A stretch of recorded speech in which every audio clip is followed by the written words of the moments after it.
Ah, le promoteur du média. Bref, RKP, tu viens nous parler d'une étude publiée dans la revue scientifique Nature Plants, une étude sur les baobabs. Alors, que se passe-t-il avec ces arbres d'Afrique? Théophile, de nombreux scientifiques se posent la question. Des forestiers, des écologues, mais aussi des biochimistes. Et un groupe de chercheurs a avancé un certain nombre d'éléments qui laissent penser que les baobabs africains, l'espèce la plus connue, sont en train de disparaître. Je précise qu'on parle d'hypothèses scientifiques.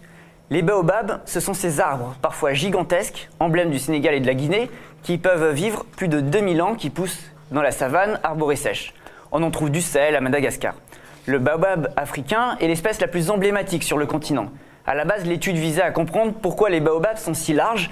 De 2005 à 2017, ils ont donc parcouru l'Afrique pour mesurer les baobabs les plus imposants du continent, plus de 60 au total. Ils ont défini l'âge de tous ces arbres via la datation au carbone, et durant leurs travaux, ils se sont rendus compte que de nombreux baobabs, parmi les plus vieux, dépérissent. Donc c'est un peu par hasard, en prenant les mensurations des arbres, qu'ils s'en sont rendus compte. Et à l'AFP, le premier signataire de l'étude, Adrian Patrut, a déclaré, je cite, « Il est choquant et spectaculaire d'assister au cours de notre vie à la disparition de tant d'arbres d'âge millénaire. » Fin de citation.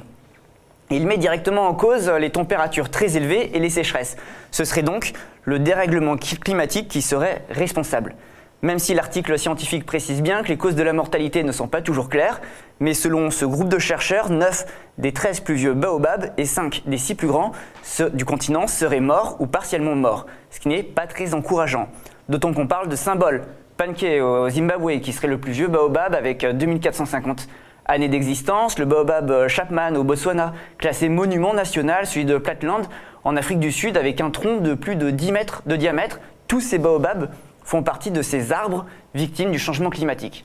Plus précisément, ces scientifiques se rendent compte que lorsque de trop nombreuses tiges tombent, l'arbre s'effondre. Et à l'AFP, toujours Adrian Patrut, a dit, je le cite encore, qu'il avait été informé de l'effondrement du baobab Rootboom en Namibie, mais il pensait alors que c'était un événement isolé. En fait, Théophile, sauf qu'en fait, non. Bon, je rappelle que plusieurs espèces de baobab étaient déjà considérées menacées, outre le baobab africain dont on parle. Par exemple, dans la liste rouge des espèces menacées en France, de l'UICN, donc l'UICN qui est l'organisation de référence, la liste rouge qui est la liste de référence, donc l'Union internationale de conservation de la nature, dans sa liste rouge de juillet 2014, dans la catégorie flore vasculaire de Mayotte, dedans on trouve l'Adansonia madagascariensis, donc le nom scientifique pour désigner une espèce de baobab qui se trouve à Madagascar. Cette espèce, et à Mayotte, cette espèce présente seulement donc à Madagascar et Mayotte est considérée en danger critique. Voilà. Et sur les 8 espèces de baobab, 6 sont sur la liste rouge au niveau mondial, 3 sont considérées comme menacées d'extinction, 3 autres comme quasiment menacées, et le fameux baobab africain dont on parle depuis tout à l'heure et dont parle la revue, qui n'est pas dans cette liste, n'y est pas pour une raison, tout simplement parce qu'il n'a pas encore été évalué par l'organisation internationale. Donc Théophile, ça ne veut donc pas dire que l'espèce n'est pas en danger, juste en fait que l'UICN n'en sait rien, ils n'en savent rien, ils ne se sont pas encore exprimés dessus. Et il faut bien comprendre que si les baobabs disparaissent, l'impact sera énorme sur certaines sociétés africaines. Cet arbre, il a un rôle parfois structurel dans certaines régions du monde et n'a pas seulement une fonction écologique, mais aussi sociale. Il est au centre, par ailleurs, de nombreuses traditions. Cet arbre, qui inspire des légendes, symbolise la force, la vitalité, parfois la longévité dans certains endroits. Il est souvent surnommé l'arbre de longévité. Eh ben, ses vertus sont par ailleurs vantées par les nutritionnistes, les diététiciens. Et la pulpe de baobab contiendrait beaucoup de vitamine C et de calcium. C'est un peu l'ingrédient magique. Ces fruits sont comestibles.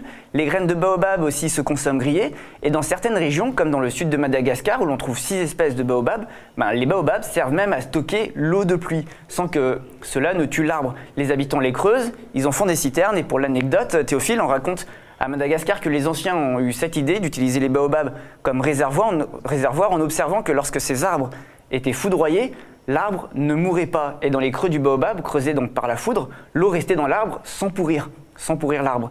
Et selon le CIRAD, le Centre de coopération internationale en recherche agronomique pour le développement, donc en gros l'organisme public français de recherche dans les régions tropicales, ces baobabs ils peuvent contenir jusqu'à 9 mètres cubes d'eau. Donc on voit l'intérêt vital que peut avoir le baobab en période de sécheresse. Il s'agit d'un arbre vraiment important pour certaines populations, celles qui cohabitent avec. Il est même devenu essentiel pour elles, avec un rôle social important. Et de nombreuses traditions qui parfois s'articulent autour du baobab. Donc on a tout intérêt à préserver ces arbres, Théophile.